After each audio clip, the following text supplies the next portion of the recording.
Yo, what is going on, guys? Welcome to the video, and today I want to talk about some more games that I unexpectedly enjoyed. The first game I want to talk about is Jedi Fallen Order. Jedi Fallen Order has you play as a young Padawan named Cal Kestis, who escaped the tragic events of Order 66.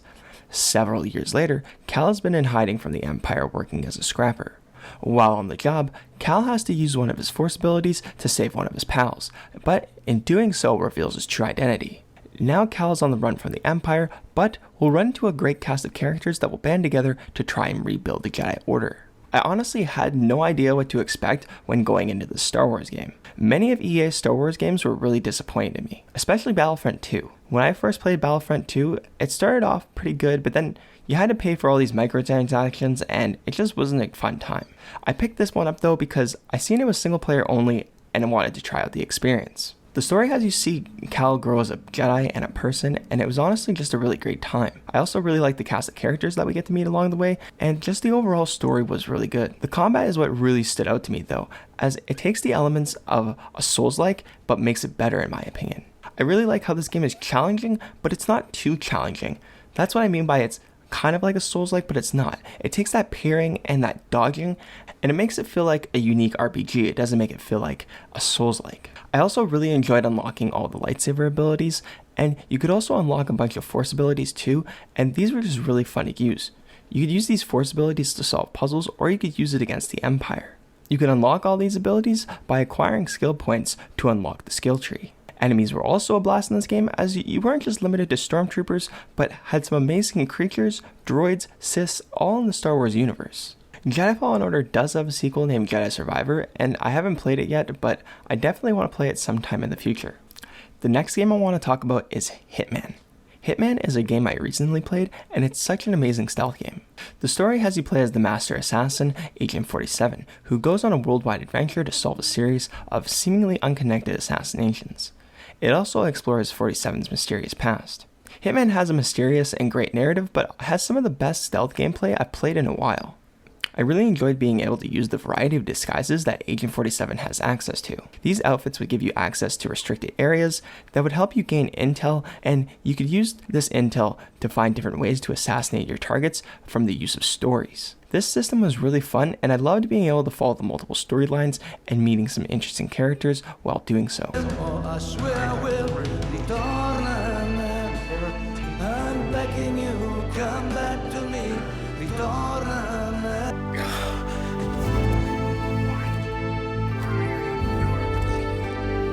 The level design in Hitman is great too, as you had multiple ways to access and navigate your area. I also love how interactive the levels felt. You will have multiple ways to eliminate your targets. You can use a wrench to create an oil leak from a scooter, turn on a water faucet and destroy an electric plug, or even drop a chandelier on someone. I also like how hiding bodies actually has an impact on the environment around you, as if a guard or a person spots a body, everyone in that area is on alert, and if you don't hide your victims' bodies, it could lead to a horrible outcome for you. Another thing I liked was the mission briefings at the start of each mission.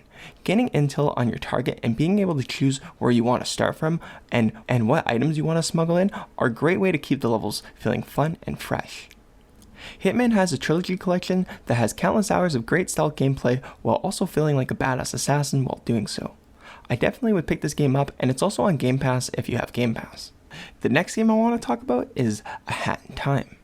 A Hat in Time follows a strange alien girl wearing a top hat known as Hat Kid.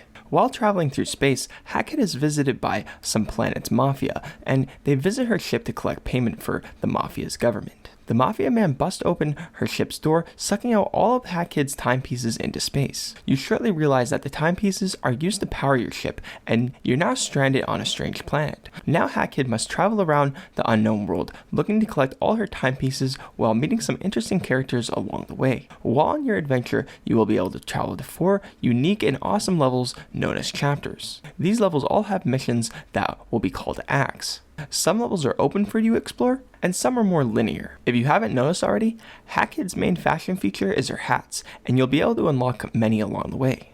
These hats provide a unique set of abilities for Hat Girl to use. These abilities gave you access to areas that you previously didn't have access to find secrets.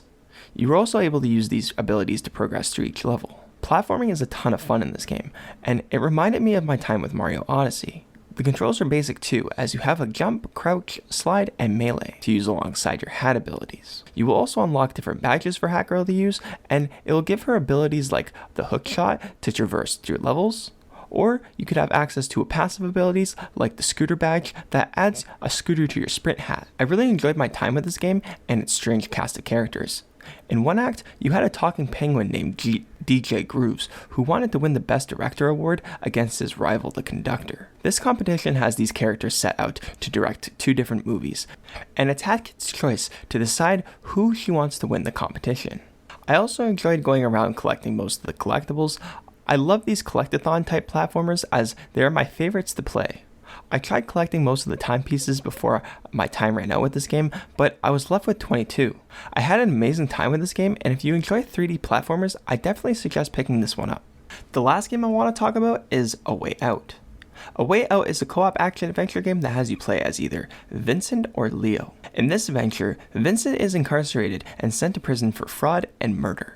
While in jail, Vincent meets an inmate named Leo who has been inside for 6 months for Grand Theft Auto, assault, and armed robbery. During their lunch hour, Leo is almost murdered by a thug sent by a crime boss named Harvey. Vincent fortunately saves Leo's life, and both of you learn that you have a common interest. Now, this unlikely duo will work together to break out of prison, helping each other solve each other's problems along the way. The gameplay has you and your partner must work together to perform multiple tasks to escape. Some tasks include distracting guards, helping your partner reach high up areas, smuggle your partner by using a laundry basket, choosing different dialogue options, and many more. Those are just some of the basic ones that you can perform at the beginning of the game, but A Way Out expands, having you complete some intense tasks while in the heat of the moment. You also will encounter in your playthrough some entertaining action moments that have you feel like you're in an action movie. A Way Out feels really cinematic, as it never takes the player out of the experience, as one player could be in a cutscene while the other could roam freely. Overall, if you're looking for a really great co-op game, this is probably one of the best ones that I played, as it really just focuses on an all-around great co-op experience. I definitely recommend picking this one up, and it goes on sale pretty cheap, and I'm pretty sure it's also on Game Pass. Alright guys, that is it for me today. Hopefully you guys enjoyed the video. What are some of the games that you unexpectedly enjoyed? Let me know down in the comments below. Like, comment, and subscribe for some more gaming commentaries like this one, and I'll see you guys in the next one. Peace.